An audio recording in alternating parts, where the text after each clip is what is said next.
This is a Cincy fan talking with LP. You can catch me on Twitter. That's a Cincy fan talking. You say it like it sounds, just leave off the G. If you have ideas for the show, you can reach me at Cincy_fan talk at yahoo.com. If you have any suggestions for the show, make sure you leave them there. Who knows, you might find yourself as part of the show. Any feedback would be definitely appreciated. And also, make sure you hit the Linktree page that's on my Twitter. Make sure you click on that. You can find all the different ways to contact me there. Enjoy the show.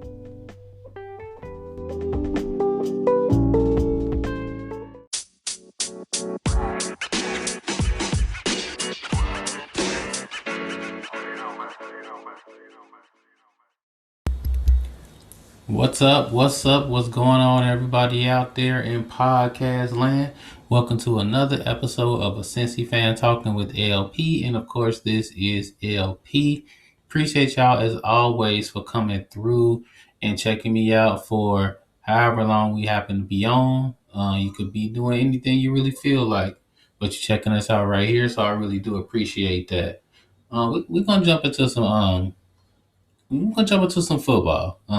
I can't remember the last time I had like a football field show, and this will probably be one of those pods where we talk a lot about football. Talk a little bit about school. It's looking like school's gonna jump off again. Probably the same way that it looked before.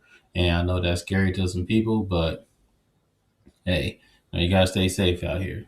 So let's go ahead and jump into it. Y'all know about the link tree and all that, so make sure y'all check that out. Make sure y'all click on those.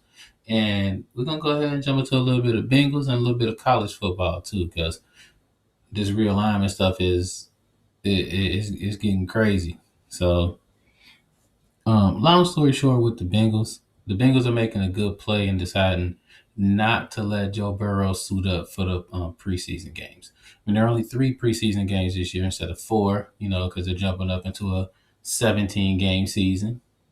So you get the new regular season game, but you lose the preseason game, which I'm a fan of for real, because why are you risking all of your folks getting hurt in a preseason game when it really doesn't matter? I mean, it makes no sense. Not letting Burrow play in the preseason games, 100% a good play, for the simple fact that there's precedent for this from last year. Last year, Burrow played in no preseason games because nobody played in any preseason games because there were none. And Burrow did more than fine. So I feel like the thinking here is, why even suit him up when he's coming off of an injury and risking getting hurt in the game that doesn't matter? I mean, it's the preseason. At most, first game, he's getting what? A series, maybe 2. The second game will serve as the third game from years before. That would be like the dress rehearsal. So he might get a half in. But a half for what? I mean, what's the point? You don't want him to be rusty? All of the players proved last year that you don't necessarily need preseason games to be well. I mean, you'll be more than fine with the practices and the training and the mental reps and all the stuff you need to do before playing a game. That really doesn't matter. Everybody else is going half speed, so you're really not getting a full glimpse into what you can really do anyway. And say somebody decides to take it super serious, next thing you know, you got people crashing into that old line. They come through, they hit Burrow, boom. Another reason for 65 to 70% of your fan base to not watch games. And I know Mike Brown is thinking this. He's like, why risk the franchise? What's the point? You might as well suit him up week 1 and see how it goes. At first, I was a little concerned because I'm like, maybe he's not well. Maybe he's not feeling good. Maybe that knee, that leg isn't what we thought it would be. But after I started thinking about it, I'm like, nah, this is just a solid play. There's no way you're risking the franchise. And let's face it, Burrow is the franchise. They have a lot of nice pieces going around them, which is super good. But facts are facts. When Burrow went down in the middle of last season, a lot of people stopped watching games. A lot of people was like, "Woe are the Bengals once again? Is there a Bengals curse?" Yada yada yada. And you really do not want to risk that for preseason game one or two or three. What's the point? Easy answer. There is no point in that anyway. So I feel like this was a really good play for the Bengals. And honestly, I'm not even concerned about the Bengals offense. I'm really not. I feel like the offense would be more than fine. They were productive under Ryan Finley for the most part. And when I say that, it's not really a diss to Finley or anybody like that. It's more like people don't expect the Bengals offense to be as good as it is. And it's really good. When you look at all the pieces, Mixon has been a solid back for the past couple of years now. The wide receiver core is going to be solid. I feel like the tight ends are gonna step up. CJ Uzama is better than people give him credit for. The O line is the key, and people have been dumping on the Bengals. I've been a little bit upset with the Bengals because of their O line play, but other than drafting a first round O lineman, they went out and did what they were supposed to do. They got better in the offensive line.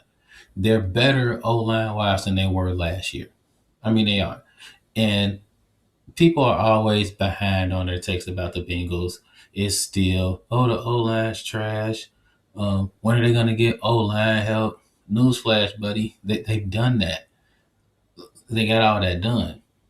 So now it's about stepping up on the O line part. What I'm concerned about is the defense. The linebackers, they historically are kind of behind as far as the linebackers that they pick up. You need faster linebackers that can go from side to side.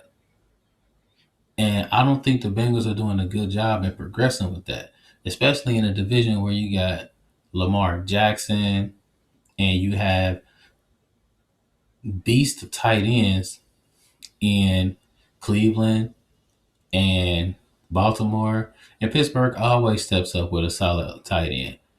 So linebacker play is going to be important in the AFC North. It's always important in the AFC North. No more important than this year. So if the linebackers can step up, I feel like the D line will be strong. And they've made moves in the secondary to be fine. The linebacker play will be key. If the linebackers step up and get the job done, I feel like we're looking at a pretty good season. And when I say pretty good, Bengals wise, I would say we might be in the 8 to 10 range. All right. I feel like 10 wins will get you the playoff spot. I feel like we're looking at least an 8 win team, at least. So that would be 8 and 9. If they can get some some solid defensive play, I feel like the offense will be there. The defense will need to pick the offense up, and if they get that done, we might be looking at a playoff team. I'm kind of optimistic. I'm feeling kind of strong about the team, but for these reasons, you don't put Burrow out there right now. It doesn't make sense to, not until it matters. So we're jumping from the pro game to the college game. And the college game is starting to look like me playing college football, NCAA football 13.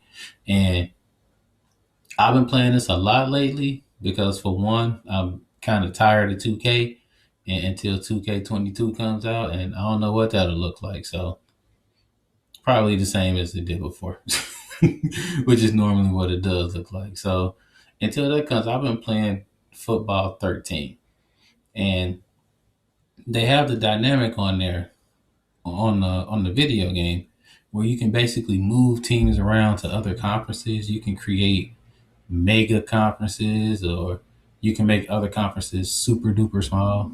You can kind of do that stuff, and it's looking now in the college football world like I took that game and just started putting teams in different conferences to see what will happen. Because there are going to be a whole lot of dominoes falling off of what Texas and Oklahoma did. If you haven't heard, Texas and Oklahoma look like they're about to bounce to the SEC, which will make that a 16 team conference. And it'll be a potent conference too. I'm always going like, the SEC isn't as good as the Big Ten if you look at it from top to bottom, because those bottom teams are kind of sort of trash and they get too much credit for being in the SEC. This changes all of that. You're looking at 16 teams in the SEC, and at least 9 of those teams will be super duper solid. So now it becomes a question of what happens to everybody else. Because realistically speaking, I'm not sure the Big 12 can survive losing Texas and Oklahoma. It would be tough enough if they lost one, but losing both, that's going to be tough for the conference to survive. I mean, they can pick up a Houston, they can pick up a UCF. I mean, even Cincinnati can roll through. UC could be part of the Big 12. But when I'm playing my video game, I basically have to move all of the teams that are in the American Athletic Conference. I have to move them to the Big East because the Big East is basically the conference that got dumped when all of this realignment happened. You had Pittsburgh and Syracuse jumping over to the ACC, and then you had other teams just kind of spreading out to other places. But the Big East as a conference, a football conference, was dead in the water. And I feel like this will end up being what happens to the Big 12. Because you can have the American Athletic Conference teams jump over if you want to, but you're just making a better American conference. You're not necessarily making the Big 12 better. You'll still hold on to that, I don't know, automatic berth into one of the New Year's Day conferences, kind of like what the Big East had back in the day. But once that goes away, you get relegated to second tier. So a team like UC, Cincinnati, or a team like Houston, they bounce from their conference to the Big 12, and then the Big 12 turns to crap. What's the point in that? So what happens now is all of these teams are going to start looking at greener pastures. Maybe it's the Pac-12, maybe it's the ACC, but what really has to happen is these teams have to find a power conference home, because we saw what happens if the musical chairs stop and you don't get a seat. We saw what happened with UC. We saw what happened with Houston. We saw what happened with a lot of teams that were solid, especially in basketball. These were solid teams. But because they couldn't find their footing in football, now they're on the outside looking in as far as power conferences, as far as their placement in football standing. And don't get it twisted, football runs everything. Football makes all the money. Men's basketball breaks even. And then you'll have certain schools like a Baylor, like a Tennessee, like a UConn, where women's basketball kind of sort of reigns supreme. But for the most part, football's pushing the engine and men's basketball is breaking even, and everybody else in all the other schools or all the other sports, they're kind of following the lead. Wherever football takes them, that's where they go. And it's really messed up, but that's America. America's pastime is now football. I mean, it really is. I mean, we pray to the touchdown guys every Sunday. And that's basically how it goes. So, what these schools have to do, especially the schools in the Big 12, is they have to figure out, are we going to try to make this thing work as a conference? Or do we get out of here as fast as we can and find somewhere to go? And honestly, and I hate to say this for the Big 12, but it looks like it's going to be B. I feel like these schools are going to call the Big 10, they're going to call the Pac-12, and they're going to try to get out as fast as they possibly can because without Texas and Oklahoma being those anchors, when the last time you've been to a mall? It's been a grip, right? You can think of Texas and Oklahoma as those anchor malls at the end of the mall. They're the anchor stores at the end of the mall. I don't know. Texas would be Macy's. I don't know, and Oklahoma would be Dillard's, or I don't know, whatever store that was the anchor in your mall. Those would be those two stores. But think about the last time you went to the mall, and think about if it was super dead, like there was really nobody in there. And if you really think about it, those two anchor stores were probably gone. They weren't there anymore. They left.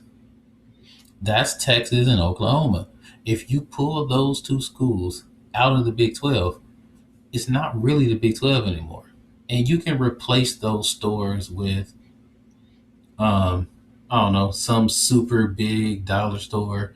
You can put a grocery store in there. You can put a whole lot of smaller stores around it to try to get the foot traffic in there, but it's not going to be the same. And at some point, people are just going to be like, hey, I'll just go to the mall that has those stores instead of going here and making it seem like you have a suitable replacement. That's the Big 12 in a nutshell.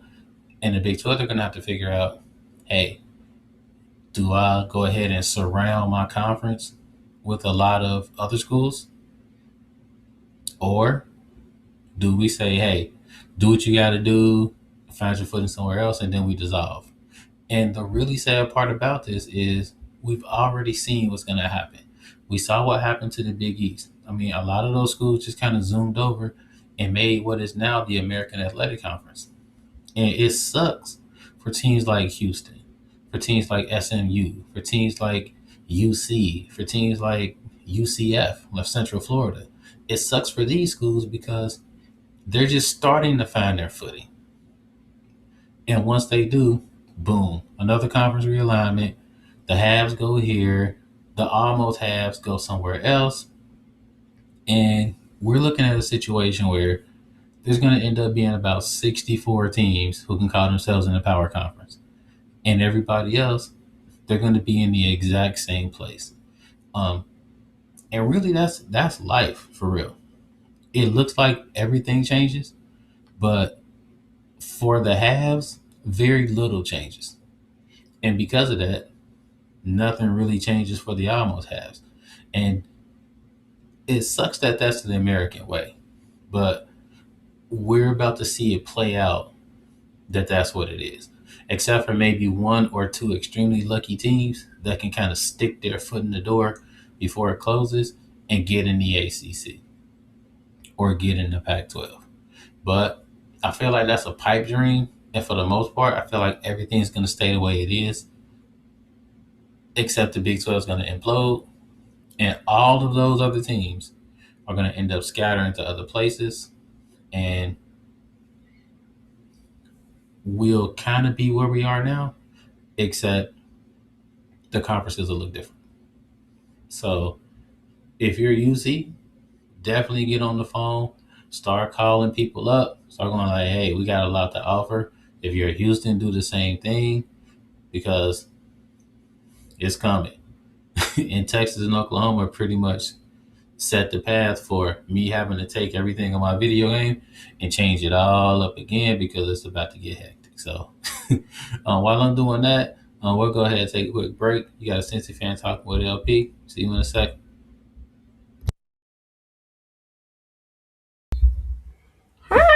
Hi, I'm Princess and I'm Queen. This is Daddy. You have to say, and this is a Cincy fan talking with LP. And this is a sensitive fan talking with LP Daddy. Nice job. Mm-hmm.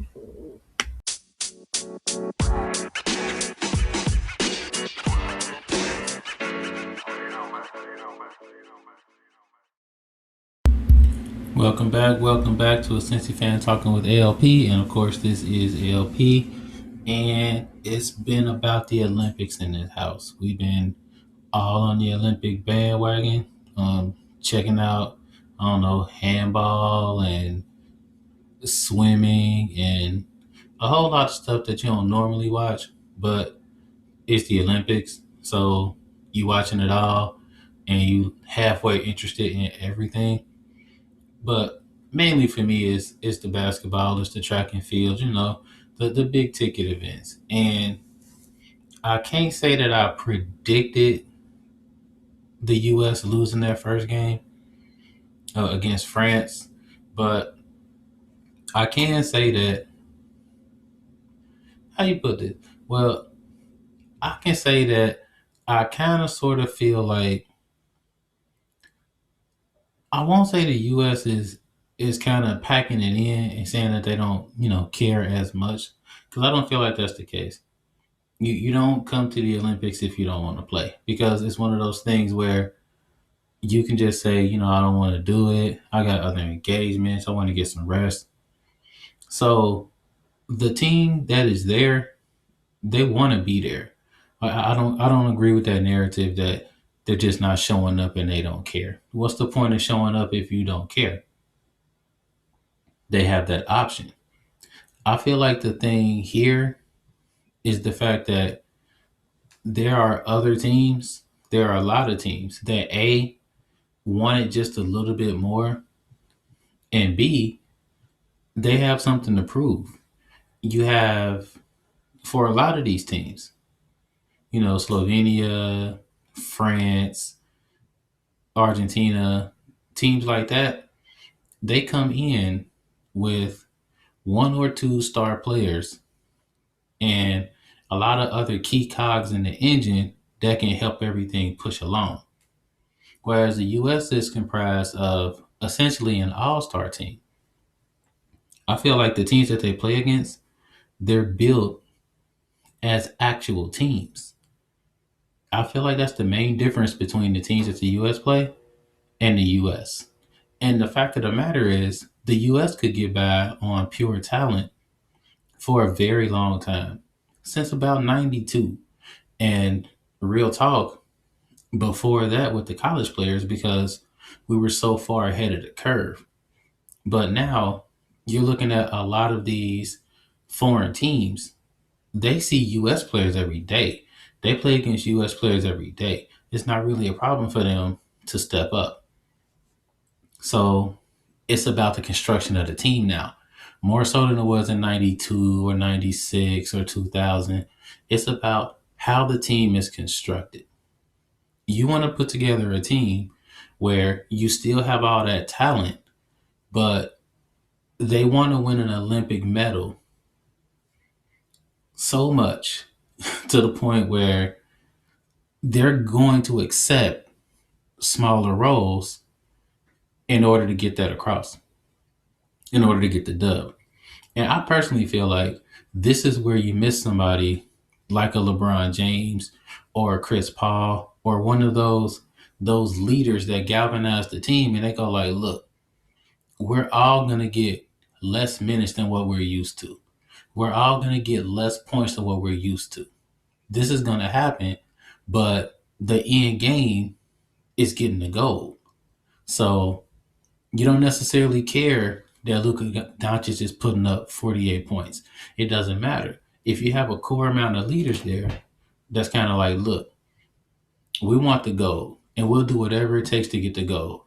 So I'm used to putting up 35, 40 minutes on this team. I'm getting 20 and I'm going hard for those full 20.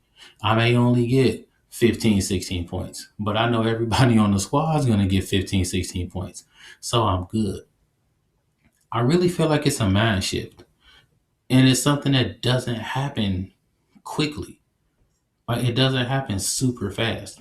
It it takes that building of the team in order for that to happen. It takes these players playing with each other long enough to understand A, what their role is, and B, being comfortable in accepting that role. A lot of these international teams, they go into it with a built-in advantage of having played with each other for a very long time. Not so with the US team. And again, The US, we could get away with that because we were just so more talented than the teams that we played against. That's not the case anymore. That talent gap has been shrinking since 2000. And you saw what happened in '04 when we took home the bronze. So the talent gap has been shrinking. So as the talent gap shrinks, you have to rely on the teamwork, you have to rely on the fundamentals, you have to rely on the knowledge of the international game because it's so different. And people don't think it is, but it's so different. You can pretty much go 10, there's less timeouts, there's differences in who can call the timeouts. It's a more physical game. I mean, there's stuff that happens in an international game that people will foul out for in the NBA. Like it would, they would easily draw 3 or 4 fouls. But in international play, you can get physical. You can bump your guy. I mean, I've seen hand checking in an international game. So I feel like the U.S. still has what it takes to get the gold. I mean, I've seen a lot of people just ripping into them. They don't care. They don't want to be there. You know, this, that, and the third. For me, it's simply about understanding who's on your team and accepting your role. And you can't give up a lead like that against France at the end of the game. You up 7 with 3, 4 minutes left. You got to take that home. And I know they're looking at each other like, you know what, that's unacceptable. You know, we got to get this. We got to get the dubs. In that instance, it really doesn't matter who you're playing against. Up 7, 3 minutes left. If you're favored, you should win. So I'm not even going to bail them out on that. But overall, I feel like this team is better than the teams they're playing against. And it's really about teamwork. And you can call that coaching. I simply consider it to be the way the team is constructed and them figuring out what they need to do to build upon what they've done before and take home the goal. But these teams are better, way better than what we've seen in years past, the teams that they're playing against. So we'll see how it goes for the U.S. We'll see if they can get it together.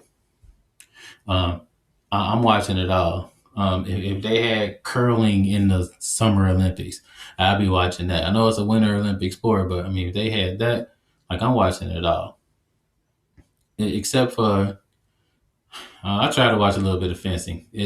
That's just not my thing. I couldn't get into it. I'm like, is that a point? Like, I saw you stick the person right in the vest with the stick. Is that a point? Like, it was weird to me. So, trying to get into it, and I can't get into most of it. So, I'll be checking that out. If you haven't seen any Olympic play, make sure you check it out because I mean it's only once every 4 years. Well, in this case, every 3 years. You know, we got the next one jumping up in 2024. But before I jet out of here, it it's looking like wherever you happen to be sending your kids out to school, it's looking like masks will be required for people that are unvaccinated. And personally, I really don't see why you wouldn't require masks for all K through 6 schools because when you look at it, those are the kids that are not going to be vaccinated. So I mean, they should all be rocking the mask anyway. I mean, my thing is make sure that you're being safe. All right, mask up, vaccinated, because we don't want situations that happened last year where the school year was just completely chaotic, and I feel like we're like slipping back into that. So do what you got to do to be safe out here because I mean we want that first day of school feeling back, right? And what's better than the first day of school? What's better than stepping in, you know, you all suited and booted with a nice outfit and all of that. You got all of your pencils, and I respect that. First day of school, everybody has the pencils, everybody's laptop is completely charged up. And it seems like that first day of school, everybody's ready. And I've also seen some of the funniest, craziest first day of school things ever. every time I think about the first day of school, I'm reminded of three kids. Like it was like two boys and a girl. This is seventh grade. I'm about to gear up to teach the seventh grade year, and they walk past and they're loud. They're super loud, and I'm like, nobody's ever loud on the first day of school. Usually, everybody's putting their best foot forward. You know, no behavior problems. Everybody's all bright eyed and bushy tailed. These three just happen to walk in, and they like loud, just cutting up. And I remember looking at them, and I'm like, I called them over. I'm like, look, you can't get written up on the first day of school. Like it's it never happens. I'm like, y'all doing the most right now, and they like, oh no, we good, we good, we good. I go down to get my lunch, to warm it up or whatever. I see these same three kids in the office, the same three, and I'm like, y'all just made history right now, and they like, what? I'm like, y'all made history. I've never seen three kids in the principal's office on the first day of school, like never in my life. And I'm like, I'm not about to laugh at y'all, but I'm thinking in my head like, how does this happen? Like what do you do as a kid to say, look, I'm about to start mayhem first day of school. I'm about to cut up on the first day of school. It's the first day.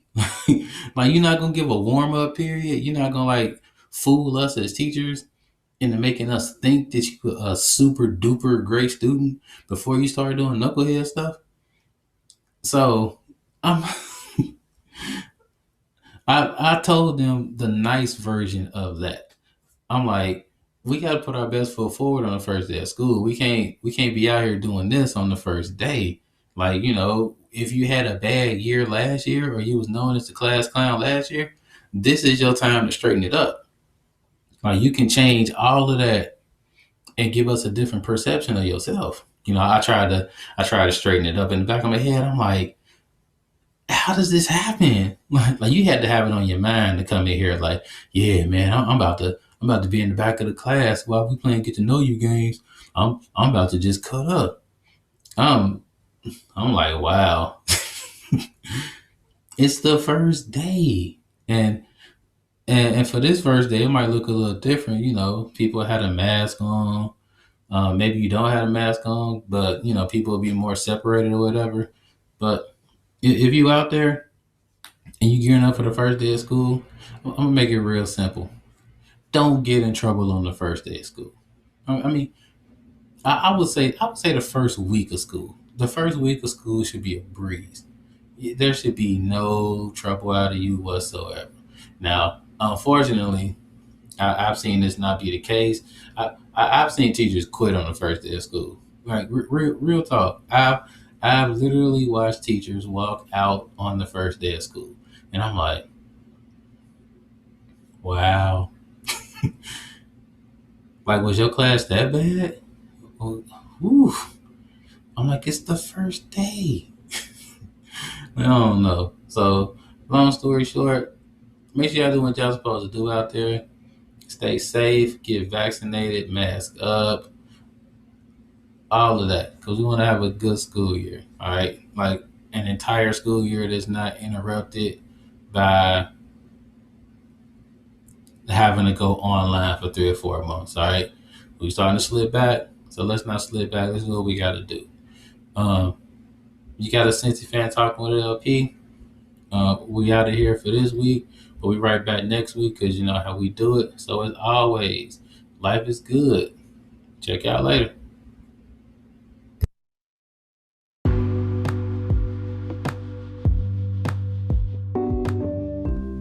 If you're not ready for the conversation to end, I'm not either. Make sure to catch me on Twitter. That's a Cincy fan talking. Leave off the G at the end of it, and we can keep the conversation going. Also, don't be afraid to hit that subscribe button so you can catch the next episodes. The episodes will drop every Tuesday. If there's a change in that, I'll make sure to let you know. Appreciate the support. As always, life is good.